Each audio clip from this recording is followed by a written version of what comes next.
Hi guys, welcome. So today we have the second day of our ISKI Hot Tips, and today we have 3 speakers. You get 1 bonus speaker compared to yesterday.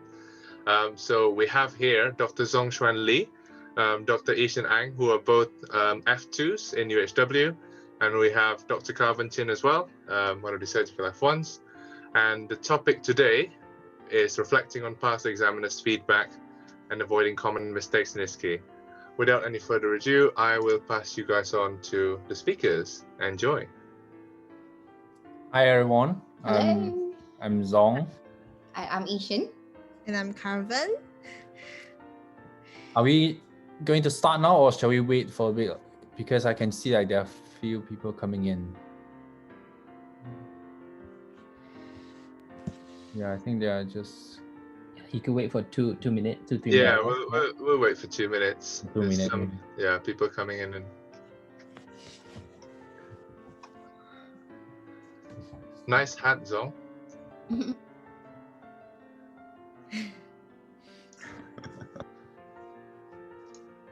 Not too bad. We have quite a lot of them.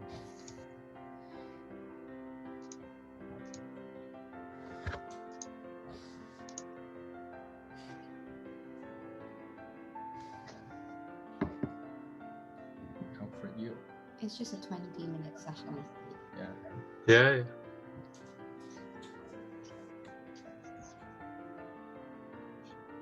Yeah, also guys, if you guys have any questions, feel free to write it in the comments on the chat section anytime, and we'll have a look through it and I will pass it on to the speakers. If you have any burning questions or anything that you really feel like, oh, this needs to be answered, then you just, stop us and then say it. It's a very chill out session, so yeah, and I'm sure Zong and Ishan wouldn't mind if you guys do that. Not at all. Okay, I think we should start in the interest of time. Yep. Fine. Right. Hi everyone. Welcome to our ISKI One Stop. So today we are just going to have a chat about what the examiners are sort of expecting from us as a medical student during the ISKI. I mean, what we experience is different from what you are going to have, but I think generally what they're expecting would be similar in this 4th year or 5th year ISKI.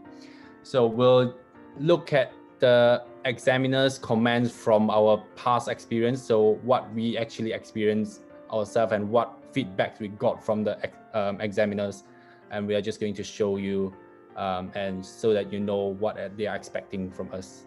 So, how do I next step?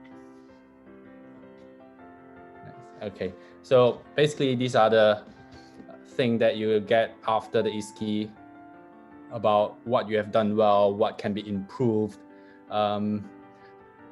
The main thing is the safety alert, as I'm sure most of you are aware of. We try not to have safety alerts during our ISKI, but most of them are sort of common sense and we actually know what we want to do, but because exam stress, because you might be a bit nervous on the station, you might accidentally make some mistakes, but it's just something to remind us to be aware of. Yeah, so what we have got, so we have the common safety alerts as a cohort. In terms of clinical skills, for example, poor aseptic technique, make sure that we wash our hands before and after the procedure. Make sure that we dispose the sharps in the correct sharps bin. Make sure that whatever you want to prescribe, try to check for the drug allergies. That's one of the very common mistakes that we tend to make. And tourniquet removal after venipuncture, for example. Okay. And so in terms of history and examination, I'm not sure what's the format that you're going to do, but we have patient contact. So make sure that you expose the patient or the actor adequately before you start your examination. For neuro exam, neuro tips is considered sharps, so make sure that you dispose in the sharps bin. And when you are talking about psychiatry, history, make sure that you assess the suicide risk, because that's quite important specifically for a psych station. And also just to be aware of some red flag symptoms, for example, weight loss for malignancy and some other common things. You just have to show that you are trying to establish if there's any red flag symptoms from the patient. So just a very quick run through about what they are expecting from us. I'm sure most of you are aware of these. It's just a reminder, basically. ABCD approach, whenever you are asked to assess an acute situation, before you call the crash team, or try to call the crash team earlier if you think that this is out of your control, out of your capability to manage. And then obstetric station, you might want to ask about fetal movement and resuscitators. And some of the common acute management, for example, anaphylaxis, that we have to know, because it's kind of like in the guideline that everyone should be aware of before going for ISKI. Professionalism, these are common sense, of course, but make sure that you gain consent before you do any procedure, and make sure that you maintain the dignity throughout the procedure.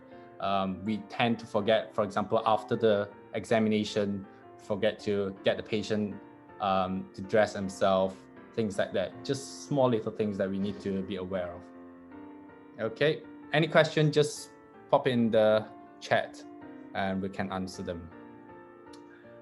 So in general, the examiners are very pleased with the professionalism. It's just small little things that they might pick up, but overall, it's usually very good comment from the examiners. Some other things, GALS examination, because we tend not to do it frequently during clinical placement, so something that you might want to look into it. Reasoning for differential diagnosis, you might want to be able to give the most likely diagnosis and what are the other possible differential diagnoses and the reasons that you are giving these differential diagnoses. So reflexes, one of the hardest thing to do during a neuro exam, just practicing using the tendon hammer. Brack's examination, just remember to examine the axilla.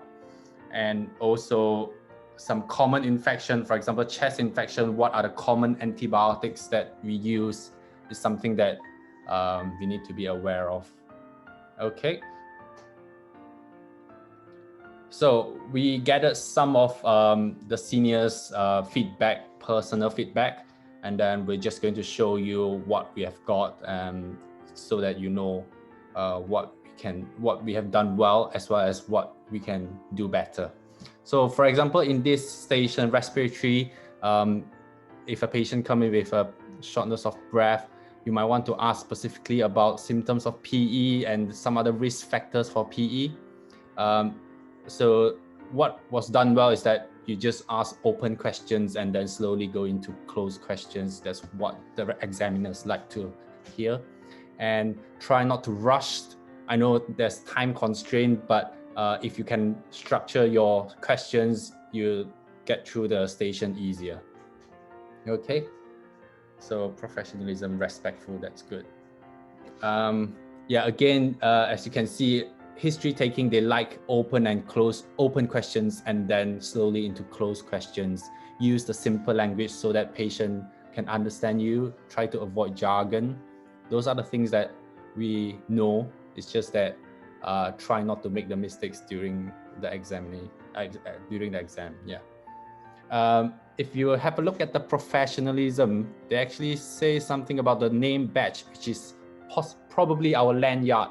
So make sure that what I did is that I use a safety pin to pin it to my shirt so that it doesn't just dangling around and interfere with my examination. It's just small little things that to make sure that you look professional. Yeah. History taking for headaches. So as you can see, what was done well, good history presenting complaint, but they want us to focus on the history of presenting complaint before you move on, for example, to social history, to drug history, things like that. Just get the full history before you move on so that you look like you have a structured approach. Summarizing, as what we have learned during medical school, I'm sure we have communication skills sessions. Listening to the patients, look like you're engaging and show empathy, involve the patient in decision, avoid medical jargon, for example, research status. So just think about that. Yeah. So psychiatry, signposting is a good way to use in psychiatry station, just and also illicit drug use. Those are the risk factors for mental health illness. So just to show that you know what to ask in these specific sessions. Yeah. Okay. So I'm just going to take over, and we're still going to be sharing it in a similar format, but I'm just going to be sharing specifically about my own personal ISKI feedback. I was also a Cardiff graduate. So the first one would be cardiovascular examination. In all fairness, I think based on the feedback that we got from the examiners, they are actually quite linear, and they do want to make sure that you pass as much as we all want to pass the exam. So you can see that they're actually quite nice. They do sort of fill in what was done well bit, as well as professionalism as much as they can. So things like lots of energy, observant.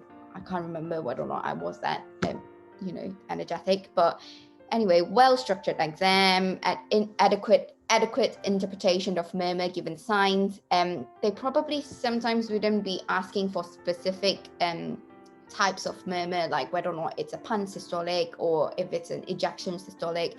So I wouldn't be dwelling too much into it if you can't differentiate those, as long as you could say that it's a systolic murmur.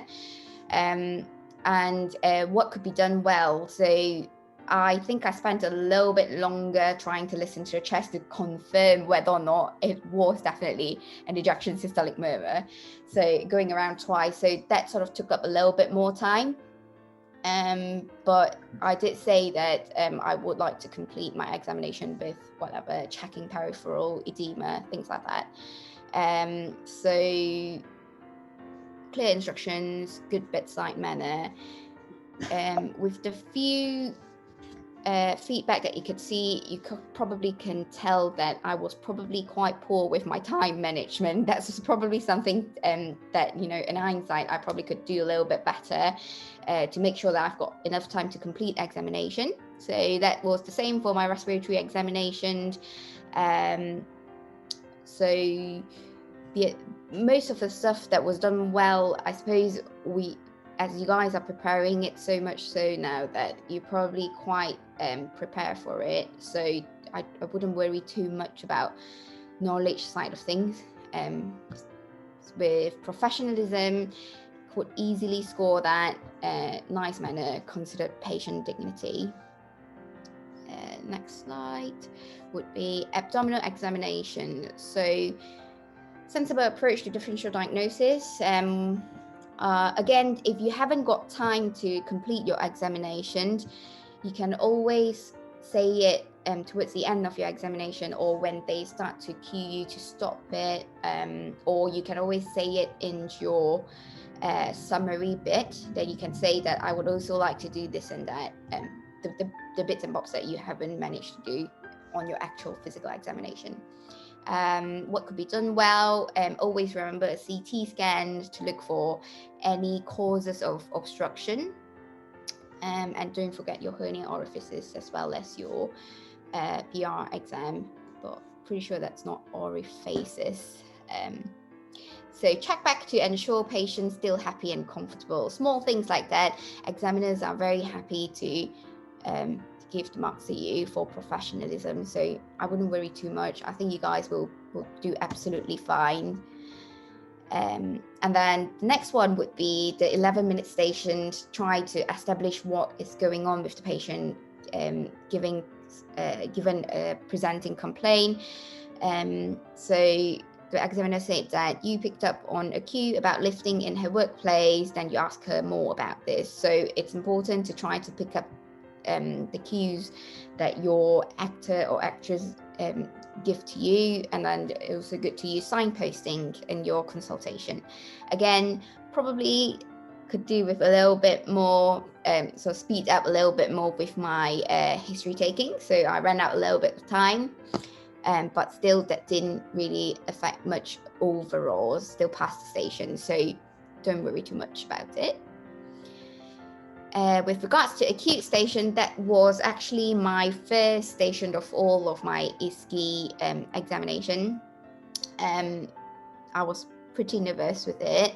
As you could tell, it was a patient who came in with a fall who had sustained a fracture and then had rhabdomyolysis and had AKI from there. So in terms of what could be done better, say try to be a bit more focused with my history, a bit repetitive, try to clarify whether or not there is a collapse, whether or not there was any loss of consciousness. Again, ran out of time. But with regards to this specific station, I just wanted to sort of remind you guys that when you go into a station, you need to sort of set your head right and know that, okay, this is an acute station. So what they want from you probably would be more acute management or acute investigation side of things. So I think I spoke more about the management of fracture, whether or not the patient's going to get a total hip replacement or a dynamic hip screw.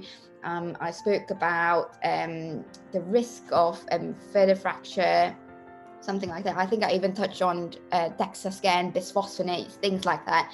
But I actually forgotten about the raised creatinine and raised CK from the rhabdomyolysis.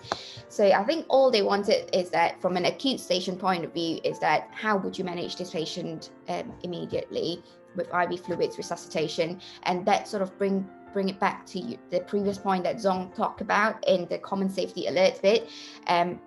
Try to use ABCDE approach as well as escalate it to the crash team or your seniors as soon as possible. These are sort of the main points that you need to just load it up when you are doing an acute station, even if you think, oh, probably don't need a crash team, probably don't need ABCDE approach, but you just need to remember this is an exam, this is an acute station. Just say your ABCDE and you'll be fine. Okay. And then your my next station is a psychiatry station. So it was about eating disorder and was a suicidal risk. So say brought in suicide in a sensitive manner, appropriate summary and differential. The thing with psychiatry station is that they always like you to do a risk assessment. So you need to summarize it with a short sentence saying that what do you think this patient's risk is, whether or not a patient's low risk or high risk that requires admission, things like that. And then it's a bit tricky and you can't really please everyone. So with the what could be improved section would be sometimes closed questions asked very quickly, felt a little bit like interrogation. I probably asked too quickly, but then again, because it's an exam, it's really difficult to sort of balance it all up. So I wouldn't beat myself too much with comments like this, because you either run out of time or you ask too many closed questions and feel a bit like interrogation. There's no winning. So where's next slide then? With obstetric station, good rapport, empathy, these are the things that I think every single one of you who's got the pulse will have them. So you do find, don't worry. And then again, remember to keep open questions, to empathize with previous fetal loss. I think I did say, oh, I'm really sorry about that, but I probably didn't pause long enough to make the examiner feel that I was empathetic about it. But otherwise, it's okay as a whole, as a station. So I wouldn't worry too much. As long as you've got a sort of good approach to things and you know what you're talking about. With regards to epilepsy station, I just thought the command is a bit funny because when I saw the feedback the first time, I was like, oh, we can tailor the discussion to your needs. Is that really a jargon? I don't know, because I wasn't really sure myself, but you know, again, some comments are subjective. You can't please everyone. You just got to do your best, and that's all that matters. And professionalism, again, open to questions, encourage patients to ask questions, things like that. Easy to score, easy to pass, to help you pass. Okay. And then I'm just gonna hand this now to Carvin. Oh, hi everyone. I think I lost my ISKI feedback, but I just summarized what I can remember. So I had a hand examination, which was supposed to be 11 minutes for the history examination and to explain to the patient about the diagnosis. And it was a rheumatoid arthritis station. So the examiner feedback was to speed up the examination, as I didn't really have enough time to explain it to the patient.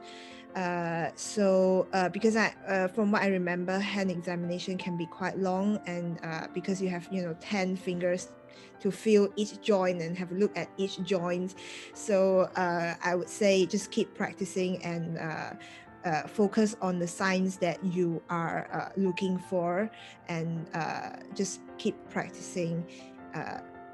If you're worried about running out of time.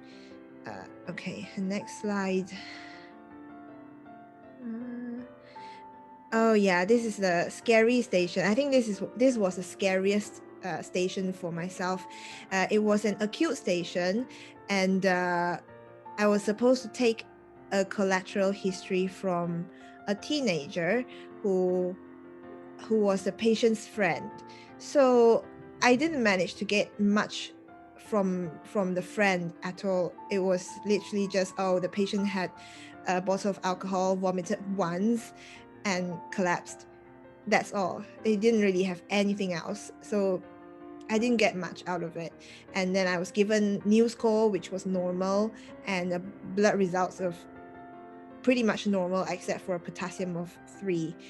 So I remembered it as a very, very daunting station, because the examiner was asking me, okay, so what are your differential diagnoses?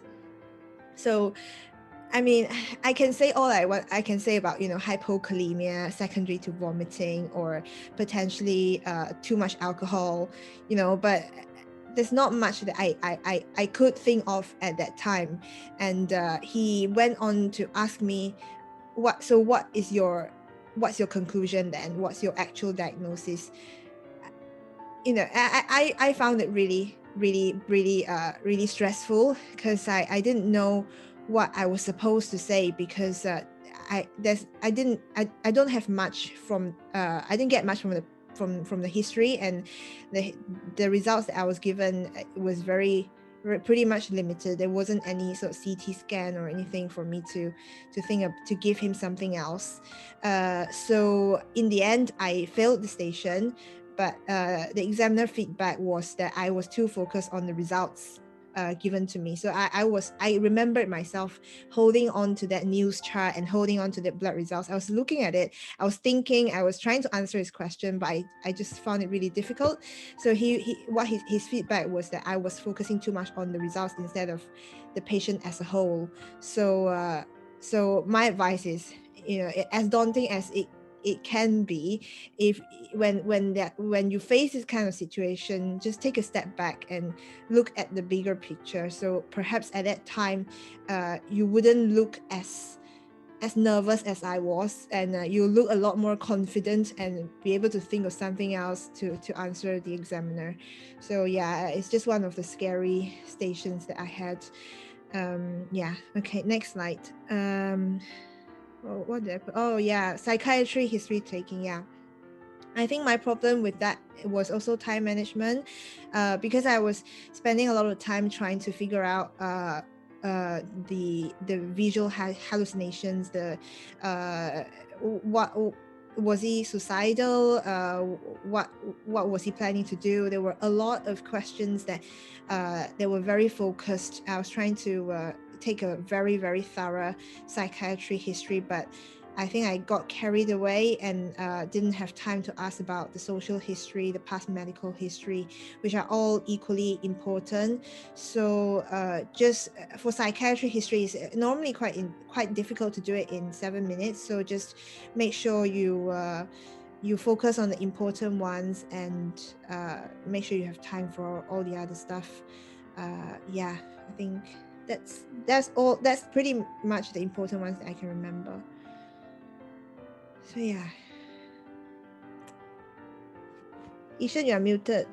Oh, sorry. Hello. So I think that's it from us. All the best to you guys. Good luck. Any questions? I think there are a few questions on the. All right. Okay. Let's have a look then. Did they say what they expected your differential to be for that station? For my scary station, you mean? Well, no. I don't think I remember them saying anything on my feedback. The actual diagnosis was hypokalemia secondary to vomiting, and that's it. So I'm pretty sure I said that when I was doing that station. So I don't really know. It's probably just how I was really nervous at that time. It was really stressful, so I probably didn't look as confident as I was. They're trying to get you to say, yeah. I don't know what they were trying to get me to say. Honestly, I still don't know what they want because there wasn't much that I can say. Is it best to ask the patient to remove their bra? I'm not entirely sure myself because I got a male patient. What about yourself, Calvin? I think just ask. I got a cardiovascular examination as well, but it was a male patient. But just ask. I just asked the examiner, do you want me to and then just say ideally I would like to get a chaperone. Just always remember that. Yeah. Would you get hypokalemia from vomiting once? Exactly my question. So I was thinking about that during my station, but yeah, apparently he vomited once and he got hypokalemia, guys. So yeah. How do you make the most of a few minutes between stations before starting the station? I think that's quite a good question because I can still remember quite vividly coming out of one station and thought, oh my God, I haven't done this, I haven't done that. And then in that 3 minutes that you're supposed to be focusing for your next station and preparing yourself for the next station, you just can't stop thinking about the previous station.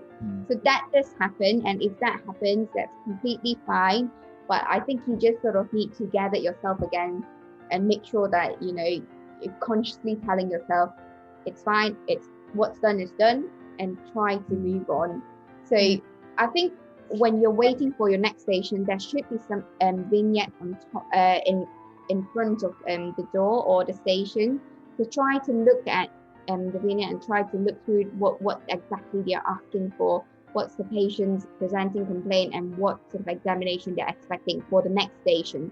So try to help you stay focused instead of thinking about the previous station. But that happens all the time, and that's absolutely fine. It's okay.